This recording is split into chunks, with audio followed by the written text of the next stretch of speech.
name is Luis Ojeda. Pronouns are he, him, Regional Organizing and Program Manager with the ACLU of Northern California. Would love to see some folks in the chat. Let us know your name, your pronouns, and where you're joining us from. We've got folks across the state, so we'd love to see you put in the chat where you're joining us from and introduce yourself as well. We've got an exciting program today for all of you. So again, thank you so much to everyone for joining us. And I'm going to turn it over to my colleague, Ashley, to introduce herself and lead the land acknowledgement.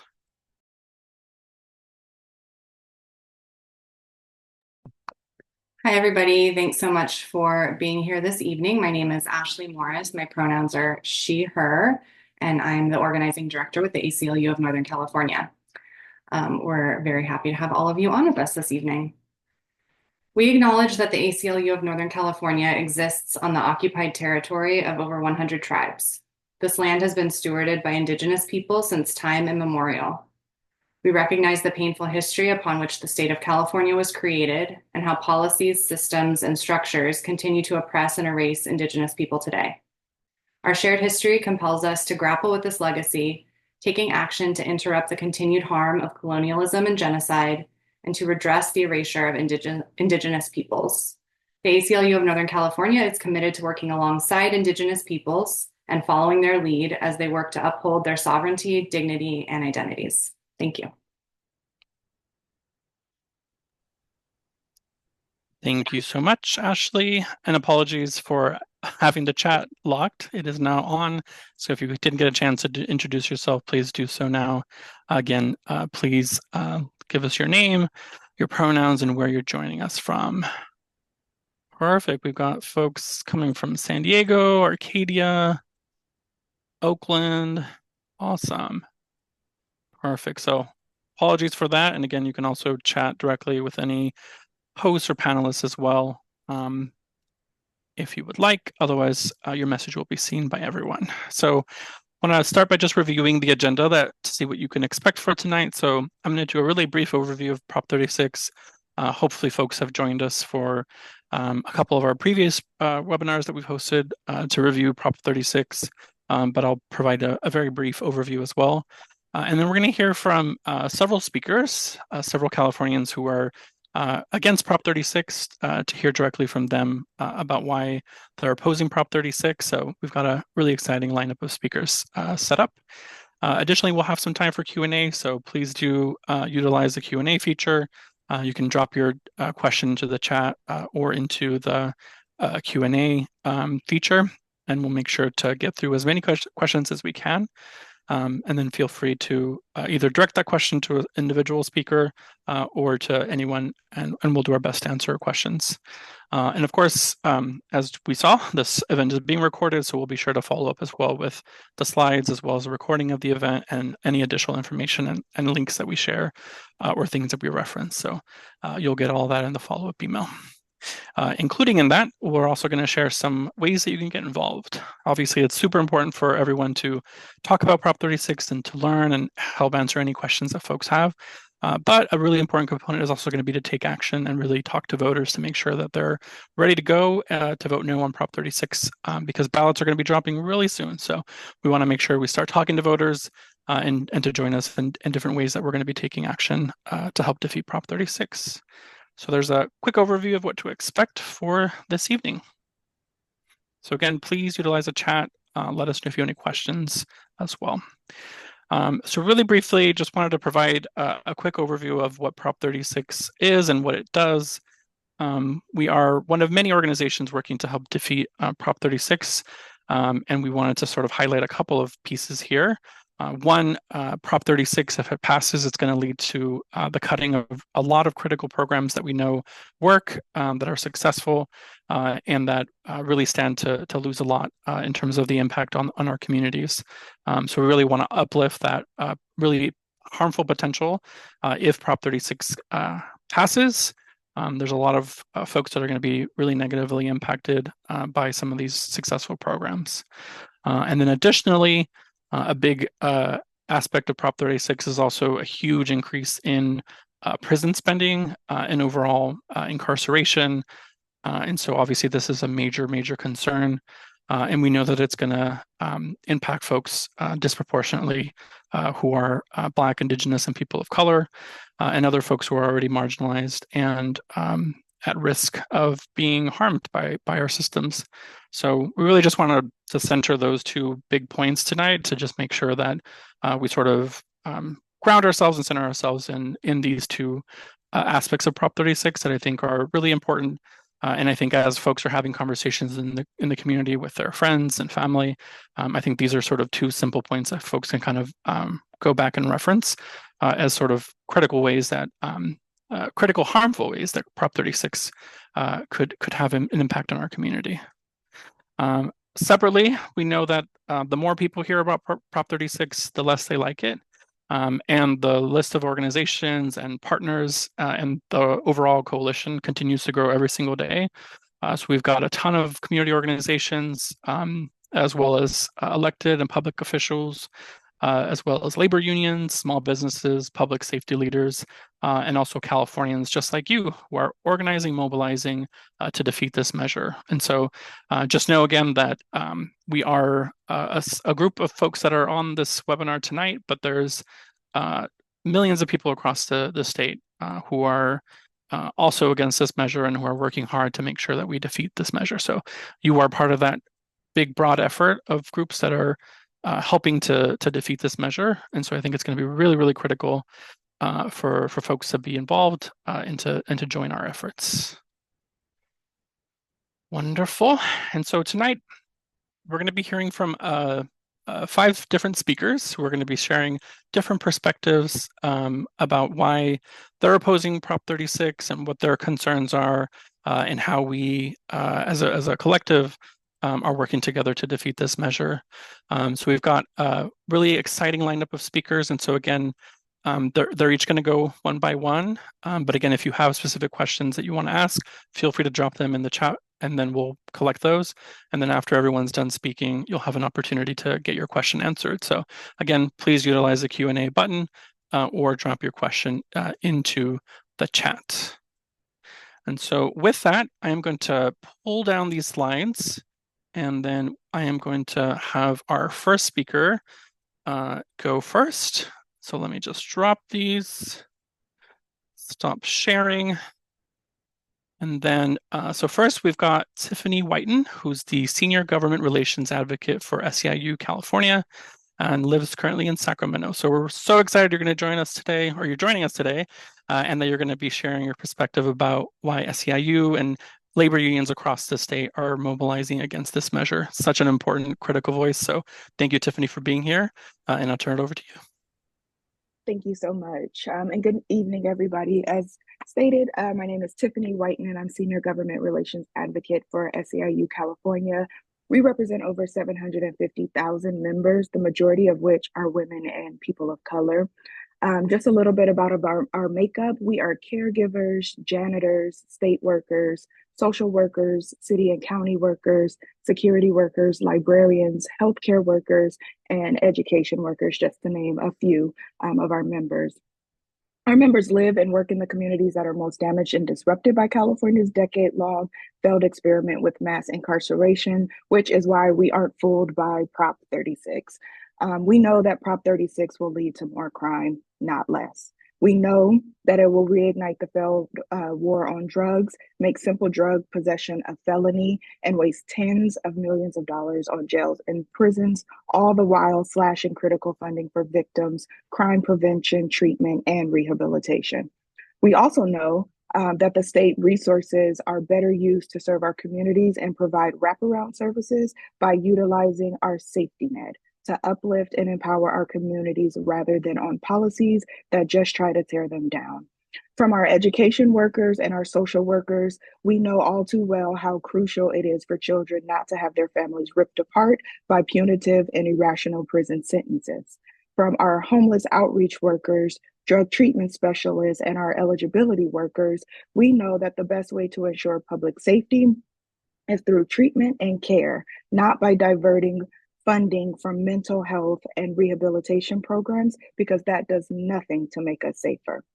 Our higher education workers and our faculty that are at Cal State, community colleges, and private universities are intimately aware of how precious and full of potential every single mind is, and how much human potential we wasted in California for decades by relying on policies of putting people in jails and prisons instead of in our classrooms. We saw the damage that was done in the 1980s and the 90s, and the following couple of decades that was spent building prisons and filling them to double capacity. And we know that there needs to be changes to the criminal justice system. That is not lost on us. We are aware of that. However, Prop 36 is extreme and goes way too far. Imagine that you have a loved one that steals a bag of chips, and that being counted as a prior offense that could lead to felony charges that could wreak havoc on families and our communities, causing damage and trauma. Prop 36 could make that a reality. We as a state have turned the corner on some of these failed policies from the 80s and the 90s and have learned lessons from these past policies. So we know just what would happen if Prop 36 was passed and money was poured into prisons instead of programs and treatments within our communities. We at SEIU know that we cannot turn back to the racist failed policies of the past, because let's be clear, that's exactly what they were: racist failed policies. We want and we demand safe neighborhoods, and we agree with those that believe that we need to address the retail theft crisis and that we need to save our children in neighborhoods from the dangers of fentanyl. But we can't get there with shortcuts like Prop 36. Education, substance abuse treatment, mental health treatment, affordable housing, and good jobs. That's what we believe it was the real path to strong, safe, and resilient communities. So we must not be fooled by the poorly written Prop 36 that is intended to scare voters into thinking they are supporting good public policy. Policymakers have been making strides with policies that could actually move the needle, so we must encourage them to continue to do so. Prop 36 could have so many unintended consequences that could put the state in fiscal despair, which would ultimately affect our communities and the services we receive on and rely on a daily basis. So that's why we at SEIU in all of California and our 17 locals, which again makes up 750,000 members and workers across the state, are proud to stand with community members and urge a no on Prop 36. Thank you so much. Thank you so much, Tiffany. Really appreciate you for being here and for sharing your perspective.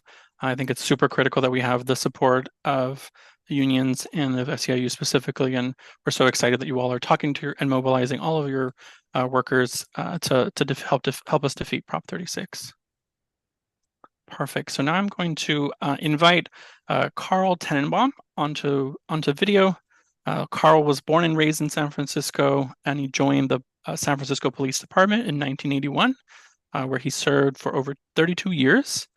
He was in a number of positions within the department, including field training officer, public school liaison, and hostage negotiator. And he retired from the force in 2013. So we're so excited to have you here, Carl. We're very grateful that you're here joining us tonight, and we'd love to hear your perspective as someone who's retired law enforcement about why you're working to help defeat Prop 36. Well, thank you, Luis, and thank you, Tiffany, for your very powerful words. I think you really covered a lot of the major issues here. And also, if I can correct you on one thing, Luis, we no longer use the word force with police. It's police, not police forces. Thank you for having me here tonight. Over the course of my 32-year career as a police officer, I was responsible for the arrest and incarceration of hundreds of people. While some of those people had committed serious crimes that needed to be adjudicated through our criminal justice system, many of them were accused of committing nonviolent misdemeanors that did not directly affect or impact public safety. As a cop in the 80s, 90s, and 2000s, I witnessed the continual increase of sentencing enhancements, billions of dollars committed to hiring more police, the militarization of domestic law enforcement, and endless new laws enacted to address crime. The predictable results of these strategies for enhanced public safety resulted in the unconscionable treatment of human beings who were literally being locked in cages under inhumane conditions, leading to deaths and injuries, to the people being incarcerated, and also to the law enforcement personnel who are responsible for incarcerating them. The impact on society, on the lives of its citizens, and the fiscal impact of those aggressive tactics ultimately cost Californians unknown billions of dollars. 10 years ago, in response to jail overcrowding, California voters overwhelmingly passed Proposition 47, which reclassified many nonviolent felonies to misdemeanors, while also creating programs to address the cause of some of these crimes, many of which are born out of poverty and people's needs to survive. In the 10 years since Prop 47 passed, we have seen major strides in the way we, as a society, use alternatives to incarceration to reduce recidivism and increase community involvement for better outcomes. Increased arrest, enhanced jail sentences, and unlimited funding to achieve the goal of public safety and crime reduction are not a truly effective way to reduce crime or enhance public safety. Yet, here we are, 40 years later, still trying the same tactics to address these issues. And unfortunately, I have to steal a line that we're hearing nationally right now. We should not be going back. The negative impact of Proposition 36 will undo all the progress that we've made in public safety. The negative impact of Proposition 36 on our communities by taking funds from educational, rehabilitative, and victims' rights cannot be overstated. Proposition 36 will also incur billions of dollars upfront to implement and will result in millions of dollars being spent to settle claims due to the impact of jail overcrowding once again and the loss of restorative justice programs, just as it did prior to the enactment of Proposition 47. And I'm going to close with a quote from the late, great Yogi Berra. It's like deja vu all over again. And we can't, this is a setback. And we have to really work hard to make sure that Proposition 36 does not pass. Thank you. Thank you so much, Carl. Really appreciate you for being here. Perfect. Awesome. Thank you so much. So again, if you have any questions, please do go ahead and drop them into the chat or into the Q&A. I'm seeing my colleague Micah is already answering some of your questions into the chat, but please do let us know. So thank you again, Carl. I am going to turn it to Kristen Evans now. Kristen is a small business owner in San Francisco and the co-owner of Booksmith and Olympic. Thank you so much. Thank you. Hi, thanks for having me. So I am a small business owner. I own a bookstore called The Booksmith, and another business, a craft cocktail bar called The Alembic in San Francisco's historic Haight-Ashbury neighborhood. We have about 150 small businesses in our neighborhood commercial corridor. And of course, there's several thousand small businesses across the city of San Francisco. I'm part of a progressive advocacy organization called Small Business Forward. As you guys know, small businesses have struggled with changes in our economy, the rising costs of rent, the ability to attract and retain talent, especially when there's lack of affordable housing and high cost of living. So we as small businesses are trying to actually advocate for, changes in our policy that will actually make our businesses more sustainable. Unfortunately, what this proposition does is use our good name to promote what, is bad policy. I've been a small business owner for close to 20 years. And, it's a challenge. We have to do hiring. We have to help customers, sometimes very difficult customers. And we also have to deal with shoplifting. And the reality is that the people that are committing low-level property crimes in our community are really already in the margins. They're marginally housed. They're folks that struggle. They also are youth, young people. And so this would really be a bad step backwards to solving our real solution, an impediment to creating real solutions for small businesses. Small businesses want to see community alternatives to policing. We want to see shelter beds and affordable housing created. We don't need to be spending money on expensive jail cells. We definitely don't need to be spending money on more arrests of people that are not dangerous in our community, that are just simply struggling to get by. Even our employees struggle and live paycheck to paycheck in many cases. And so you can see how easily people could be set back if they were penalized with a low-level property crime. It really impedes people's ability to get work and employment and secure housing. And since so many of the shoplifting incidents are for young people, it really can affect people's entire lifetime if they're given a criminal record. So when we talk about what's real solutions for, addressing low-level crime, it's really about making those investments upstream and ensuring that people are given opportunities for diversion. So from low-level petty offenses, like people are not going to be graduating by going to jail and becoming more hardened criminals that, can lead to like armed robberies and scarier things down the line. We need to make sure that we're helping the young people that are committing these crimes have those opportunities to get back on track and engage in, programs that help them with their job prospects, and ensure that they're thriving. And similarly, for older folks that, are committing crimes like, stealing soap or shampoo or, diapers, like these are not the things that we want to be spending our money punishing with long criminal sentences. These are crimes that are disproportionately impacting people that are low income, including low income workers. And so it's really important that in order to ensure we have healthy, sustainable communities, that we're addressing the cost of living, that we're addressing the cost of housing, that we're giving people those opportunities to increase their income.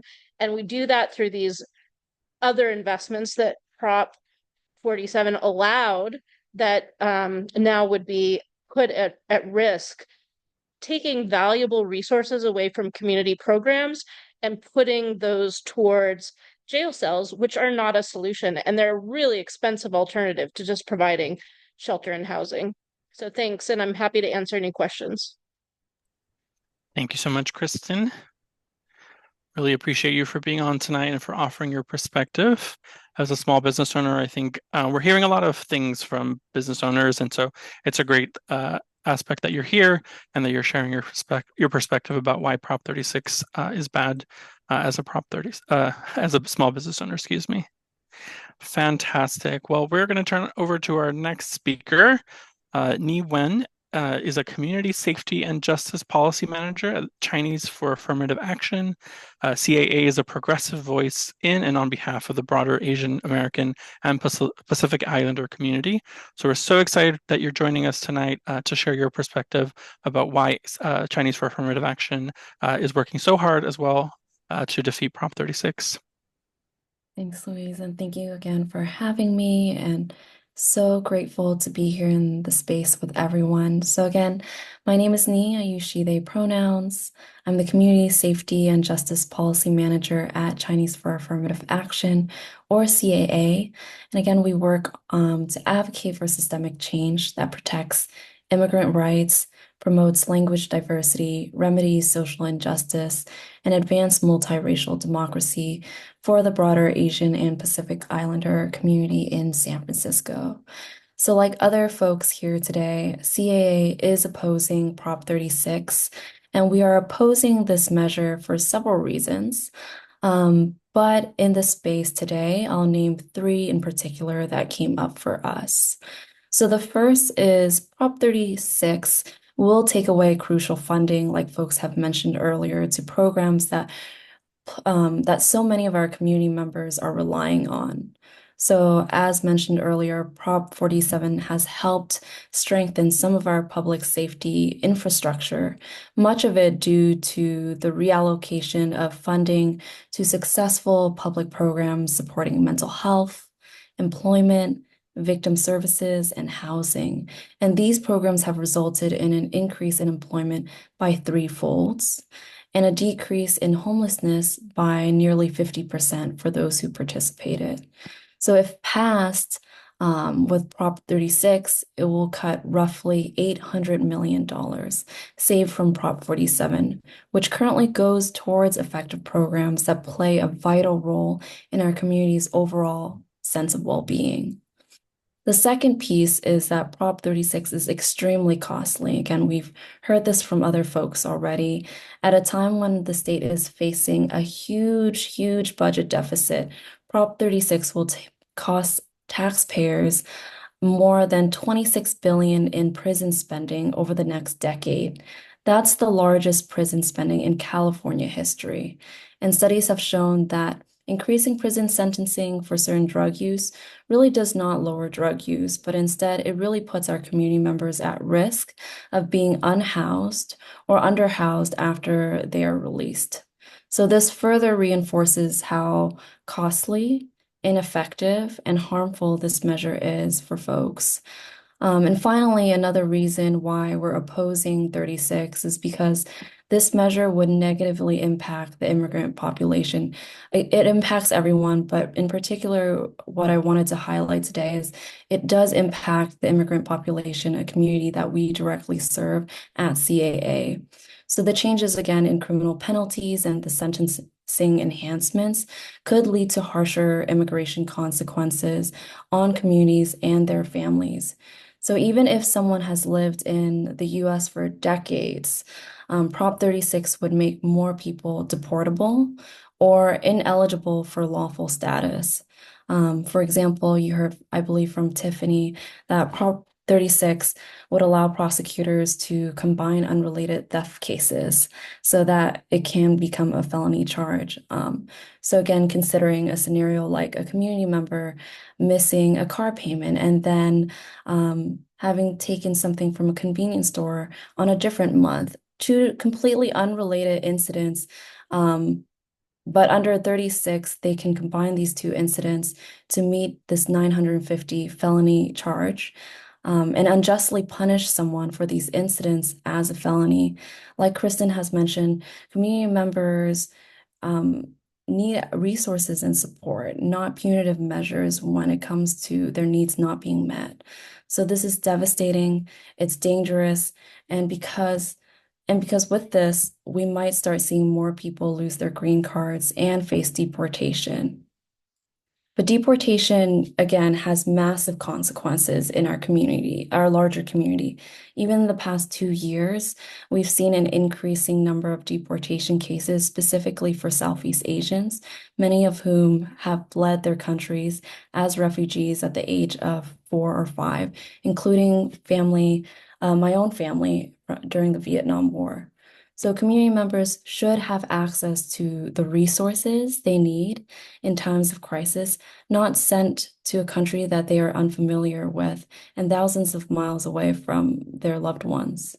But I want to end it with this. A safe community, as we see it, isn't just defined by the absence of fear and violence. It's really defined by the presence of economic opportunities, housing, healthcare, education, everything that folks have shared already, and other investments that really truly support our community's well-being, such as programs that have been funded by Prop 47.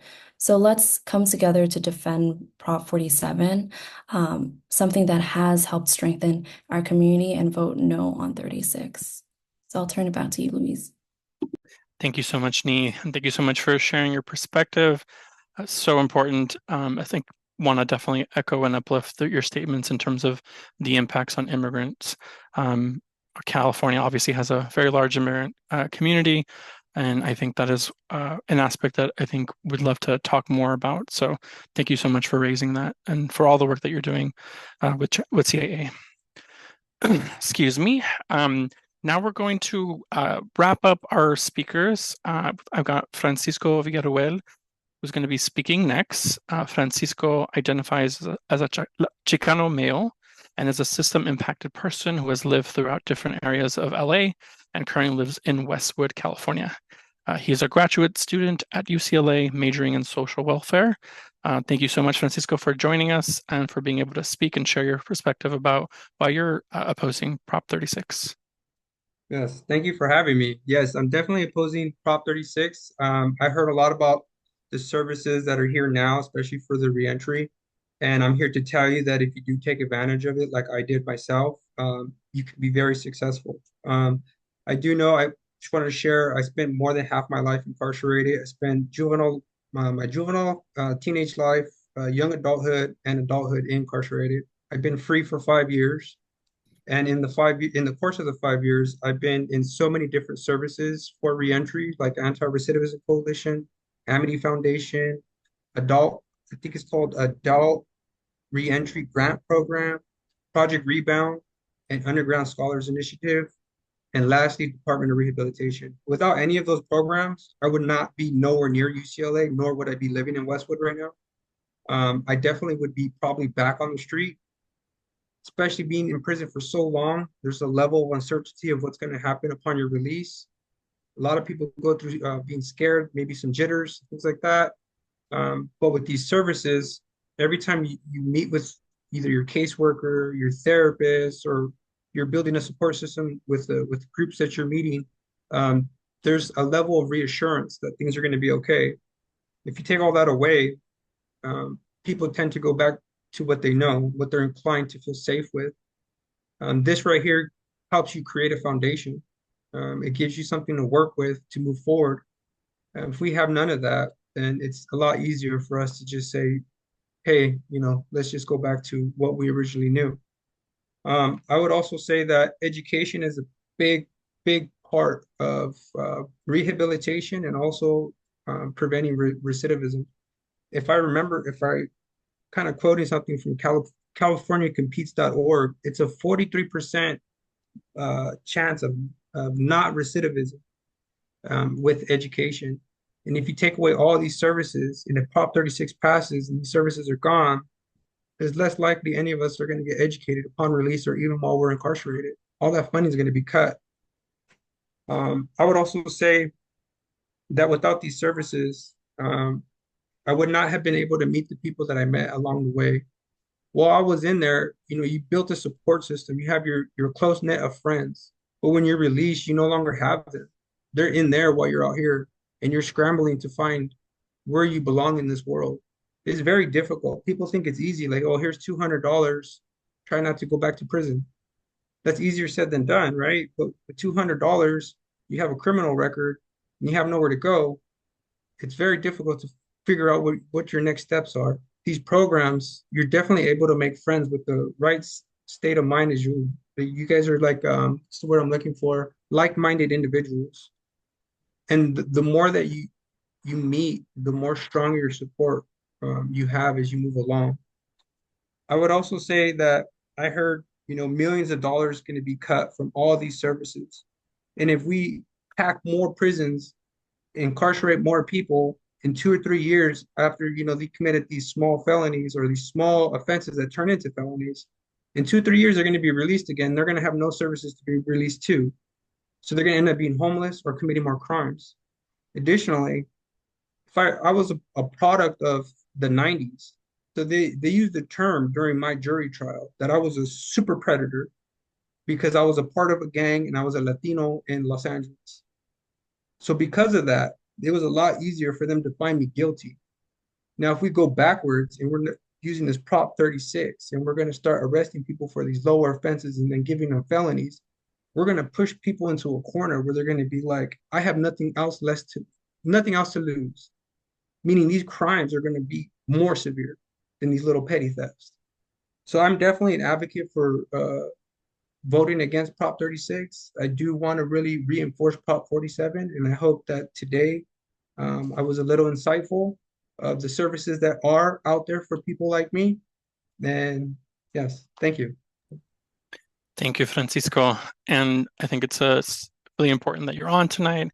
I think folks have been mentioning different impacts in terms of numbers, but I think hearing from someone directly who's benefited from some of the programs that we're referencing and that are at risk, I think is really important. Perfect. So thank you all so much for all the speakers who spoke tonight. I want to make sure that we get to some questions. I know that there are some questions that we were able to answer into the chat or answer in the chat. But I wanted to make sure we uplifted that to make sure that anyone that everybody saw those in the chat. So I know, Micah, you were able to answer the question about specifically programs that were going to be cut. I don't know if you want to just read out your chat there. Yeah, thanks, Luis. And thanks for the question. I think that there are a couple. So one of the impacts of Prop 47 was to generate savings each year from decreased incarceration. And so the savings that are generated each year are funneled into really critical programs that support mental health, substance use treatment, rehabilitation, and specifically programs that reduce recidivism. If Prop 36 passes, it will jeopardize funding for those specific programs that are funded by the savings generated by Prop 47. So that includes the programs that I mentioned. There is also a percentage of funding that goes to truancy programs, goes to the Department of Education for programs for youth to keep kids in school. And a portion also goes to trauma recovery services. So one of the flaws with Prop 36 is that it will cut funding to these really important programs. And so we're trying to educate our communities about that impact. It has gotten lost in a lot of the rhetoric and is a really important point to continue to share with people because it will have devastating consequences for the people like Francisco who have benefited from these kinds of programs, and it will only serve to exacerbate the problems that Prop 36 purports to solve. Thank you so much, Micah. And then additionally, we answered one of the questions as well in terms of specific K-12 programs. So I think this relates to what you're sharing right now, but we'll also follow up in the follow-up email. I'll include a link to a website where you can see some of the different grantees, including some school districts. So for those who are asking about K-12 programs, you can see different you can see different programs that would be at risk if Prop 36 passes. Ashley, I'm going to turn it to you to help me out with the other Q&A questions. Great. I have two questions here that I'm going to direct to Micah. Micah, can you tell us who is sponsoring Prop 36 and also what you know about polling and voter opinion on this issue? Yeah, thanks, Ashley. So Prop 36 is being, at this point, is being pushed primarily by district attorneys and law enforcement. There, at the outset, there was more retail support, but as people have learned more about the measure and following the legislature's activity this past legislative session and the sweeping retail theft package that the legislature passed, a lot of retail support has actually come off of the measure. And so what's left is district attorney, law enforcement support. So that is a lot of where the measure is coming from at this stage. And as far as polling, yes, we have done some internal polling, and what we keep learning is that the more that people hear about Prop 36, the more that they understand the devastating consequences and the cuts to critical programming and the wasted money that will come from the measure. People understand it more and understand the harms and don't support it. So we are trying to educate everyone on this call and hope that you will continue to do the same, because what we continue to learn is that the more people understand about Prop 36 and the more that we are able to break through the misinformation that's being shared about the measure, people understand the truth and oppose the measure. And Luis is going to tell us exactly how you all can help us talk to more voters about Prop 36 after we're done with the Q&A. One other question in the chat is specifically for Kristen. Kristen, so you're willing to put up with some amount of shoplifting, and how many other small business owners feel this way? Yeah, I think it's a red herring because shoplifting existed before Prop 47. I would say it was actually worse before Prop, 47. So, I think there is, a focus on small business right now because small business owners are struggling. They were struggling before the pandemic, but the pandemic created an economic shock that really impacted our ability. A lot of small business owners went into debt to, try to keep their spaces or their employees on staff. And so as we've come out of this pandemic and the economic recovery, what we continue to see is probably the same levels of shoplifting we've always seen, or maybe less. But what is different is the narrative that's been put out in the media. Like, I can't tell you how many times I turn on the news, the TV news, and they're showing like brazen shoplifting incidents in like a retailer like CVS or Walgreens. And so I think there's a perception that things have gotten out of control. And I think that's really just more based on the type of media people are consuming that has shifted with the rise of these kind of cell phone videos. That being said, like, I think we're safer when we have police alternatives like community ambassadors, people that are able to like know who's on the street, like when we have a population of people experiencing homelessness in our neighborhood. Fortunately, like we've been able to get more resources to housing and shelter, and we've actually seen the population decline a little bit. But it's really important to just know like what people are going through, whether it's substance use disorder or mental health. We really want to have our ambassadors making those connections with people so they're getting connected into shelter, into services. That's such like a more healthy approach. If you simply like take somebody and put them in jail, think of all the costs related to the lawyers, not only the lawyers that are prosecuting, but the lawyers that are defending, the court costs, all the things that come with jailing somebody while they're waiting for their court date. And then like it literally makes it harder for those people to end their homelessness because they now have a criminal record that makes it hard for them to get employment and housing if they are able to kind of get more stabilized. And so, like, I think like small business owners like myself that have been small business owners for a long time, we've seen like an arc of the political narrative around what would make our community safer. And I think we've wisened up that police can't be the only sledgehammer solution to solving these low-level property crimes. Thanks so much. Does anyone else want to chime in on that? Go ahead, Carl. Yeah, boy, Kristen, that's really powerfully put. And for you to be a small business owner and the hate is you have the experience and you articulate it very well.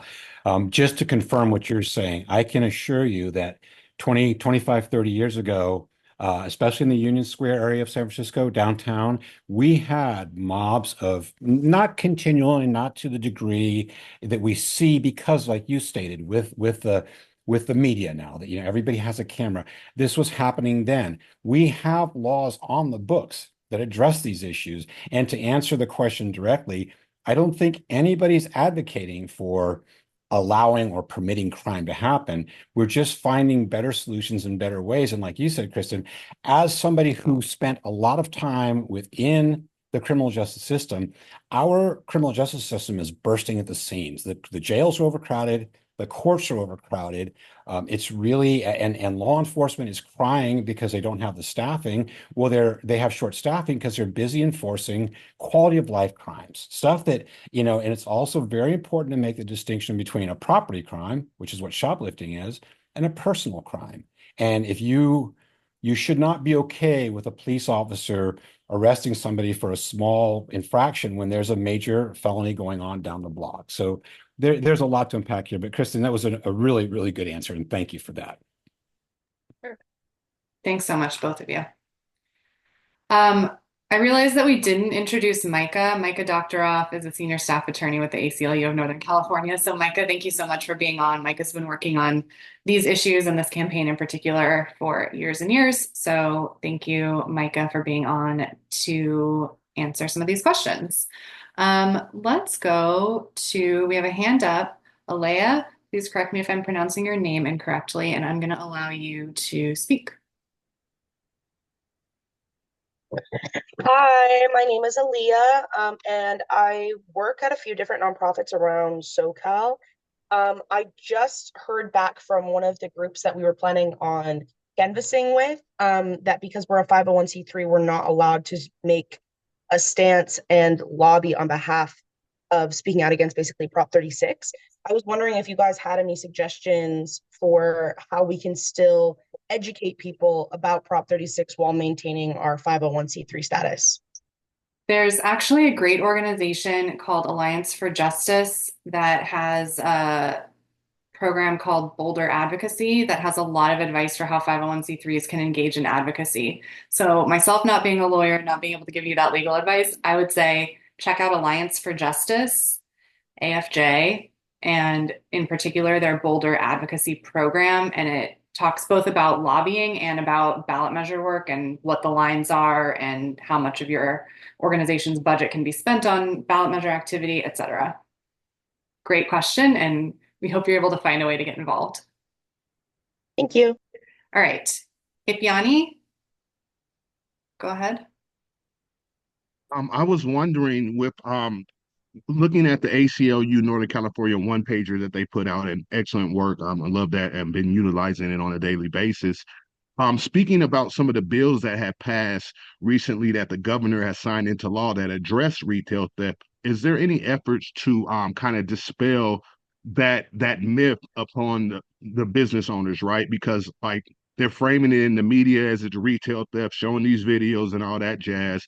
But we know that has already been addressed. And we know that those that are voting yes are kind of shifting their message, talking about it's about care, which is a blatant lie because there's no funding directed there. So I was wondering if there's any efforts to kind of reach out to the business owners to correct the record,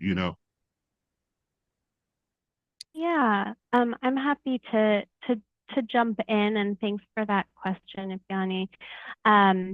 So the California Retailers Association was very engaged in the theft package in the legislature, and has been communicating with their members. There was a piece on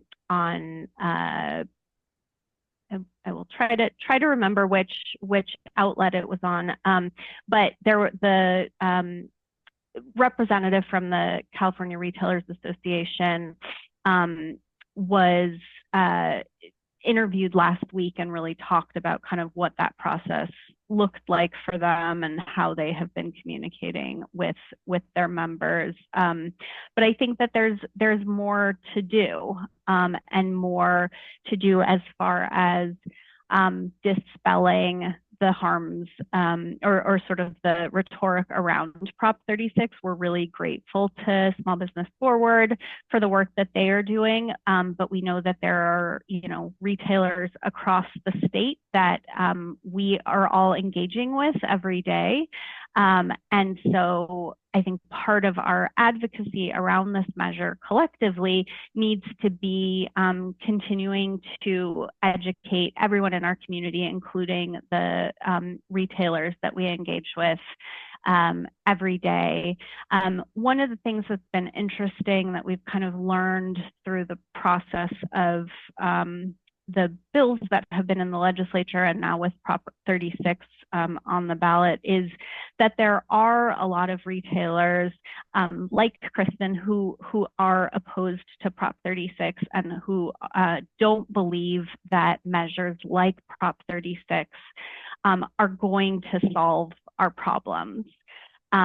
We have heard different solutions coming from retailers that they think would actually help to resolve thefts in their businesses, including sort of the broader reforms like Kristen mentioned, investing in our social safety net, helping our community members, but also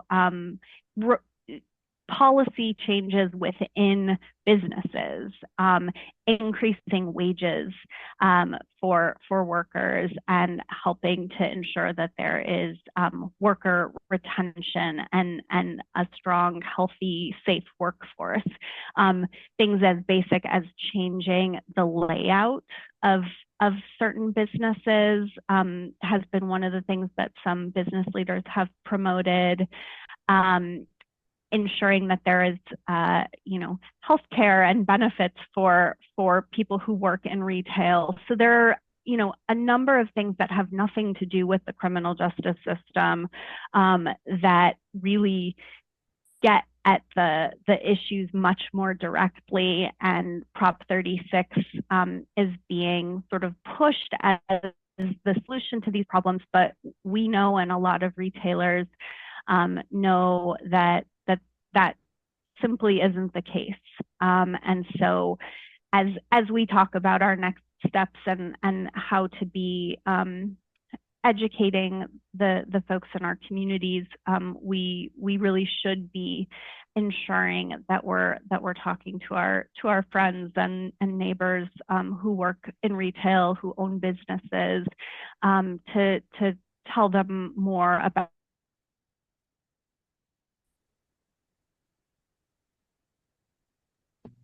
You froze there at the very end, Micah. Am I back? You're back. I don't know when I froze, but just encouraging people to continue to communicate with their friends and neighbors who work in retail and own businesses, to continue to educate them that this is not the solution, that we understand that everybody is dealing with various harms in our communities, and this isn't going to resolve those harms. Luis, do you have time for one more question? Yeah, I think so. And I just wanted to highlight, there's several links going through the chat.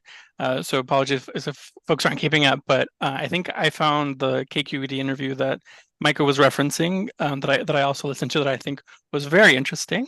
So I encourage folks to listen to that.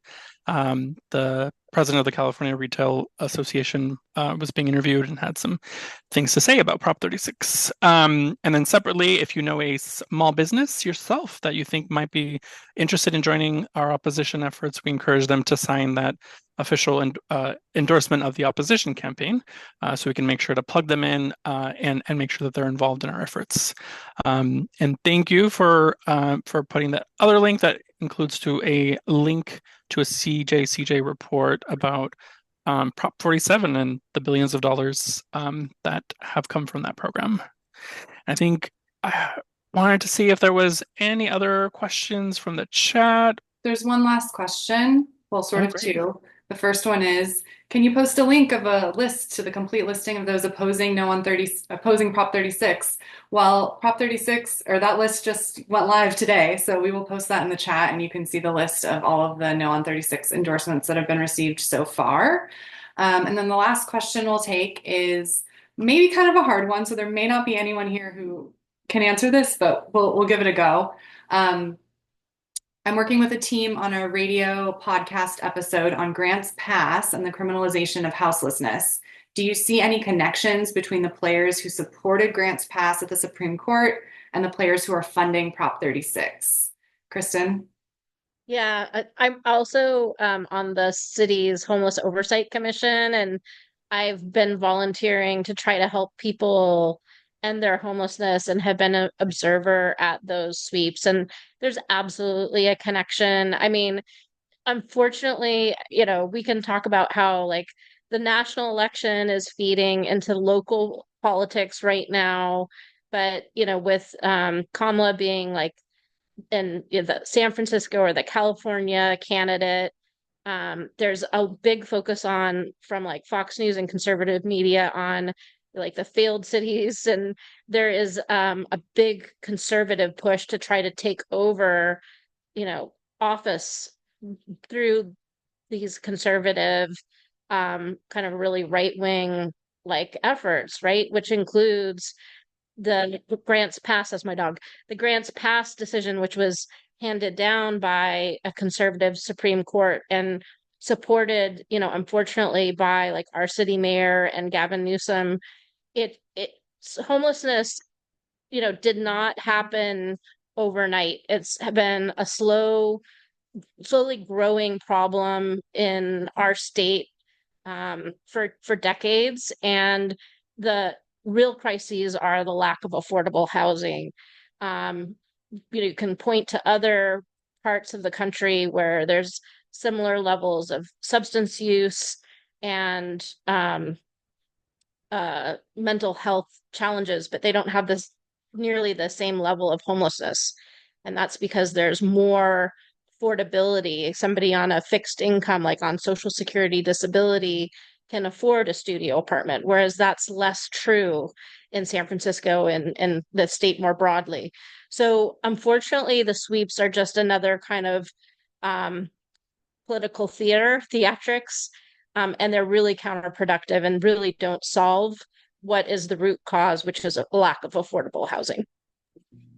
Thanks so much, Kristen. All right. Thank you so much to Kristen, Carl, Francisco, Nee, Tiffany, and Micah. And I'll hand it back to Luis. Perfect. And sorry, just before we head back to wrap things up, I did want to turn it to Francisco and Nee. I'd love for you all to speak a little bit more about sort of what you're hearing in the community about Prop 36 and sort of what are what's the conversation sort of amongst the general community members in terms of your friends, family, community, or the folks that you're talking to in your work as well, just to give you all some space as well. Hello. So, to be honest with you, I haven't heard too many people talk about it. I feel like a lot of people are very unaware of what's going on. But there are a lot of people who are tired of theft and people using drugs, and people are kind of fed up with the homeless situation, and things like that. But me kind of bringing awareness and talking about Prop 36 recently to people, kind of, sparking people's minds and what can possibly happen if Prop 36 does pass. Well, what will happen if Prop 36 passes? And the solution is very simple with a lot of the services that are out here. There's more positive outcomes with these services than there are negative. And everybody that I know, they're more inclined to want these services to continue, if anything, to grow. Just to speak a little bit about some of the services I received, it was through a therapeutic housing program for ex-lifers and youth offenders. A lot of hand holding. We didn't know how to drive. We've never had a California ID. We didn't have any of these. If these services were expanded even to those that were repeat offenders who only did 1 or 2 years, they would have more. I would definitely believe they would have even more chances of succeeding than to go back into their criminality. So that's why the conversation we have now is like, well, no, we can't have money take away from these services. We need more money put into them so they can be expanded as opposed to limiting them. So, yeah. Thank you, Francisco. Thanks for sharing, Francisco. I think the thing that is coming up for me is the perception of safety is a big one. With some community members, there's a perception that things are not safe or different spaces are not safe. And so there's a lot of dis and misinformation around Prop 47 and Prop 36 and what truly does provide safety. But we do understand that when we talk to folks, right, regardless of whether there's that perception, it's the acknowledgement that even if it's not true, right, it's acknowledging that, yeah, like people are feeling unsafe and that everyone does deserve to feel safe. Every single one of us in this space here, all our family members and loved ones. And it's also acknowledging and recognizing that in order for all of us to be safe and to get to a community or a space or a world that is safer, it requires us to work together to invest in addressing root causes of safety issues, right? And there are programs that exist that we've talked about that our community members have benefited from, where it advances employment opportunities, it advances housing and education, all of the things that truly enriches our lives. And so community members do understand that as well. But we have talked about like recognizing and not acknowledging the feelings that are coming up. And we do that with CAA in terms of like acknowledgement, but also addressing the mis and disinformation. And we do have a fact-checking page that I can also include in the chat as well. I hope that answers your question, Louise. Yes, thank you so much. Really appreciate it. So thank you all so much. Thank you to all of our guest speakers. We really appreciate you for taking the time to share your experience and share where the work that you're doing to help defeat Prop 36 is super, super important. And so with that, I am going to segue to how folks can get involved. I think one thing that folks have been sharing, right, is very much that the more that people hear about Prop 36, the more that they don't like it and the less likely they are to support it. And so I think one thing that's going to be really critical in these next few weeks leading up to and all the way through November 5th is going to be making sure that we're talking to voters as much as possible. So we're going to put a link to the chat, but just wanted to sort of flag or share this flyer with folks. We are going to be hosting lots of phone banks as ACLU, and there's lots of other amazing organizations and groups that are also doing a ton of work. So just wanted to sort of plug this in terms of a few things that we're doing. So we're going to be hosting various in-person phone banks in San Francisco, Sacramento, and Fresno. Our first one is this Saturday. We'll also do another one on the 28th. So both of those are from 11 to 2 p.m., 11 a.m. to 2 p.m. And then we'll host another two on Thursday, October 10th, and Tuesday, October 22nd in the evening from 5 to 8 p.m. And then for those that aren't anywhere near San Francisco, Sacramento, or Fresno, you can also join our virtual phone banks. So those you can do from the comfort of your home, and those are going to be from 5 to 8 p.m. on all of these dates.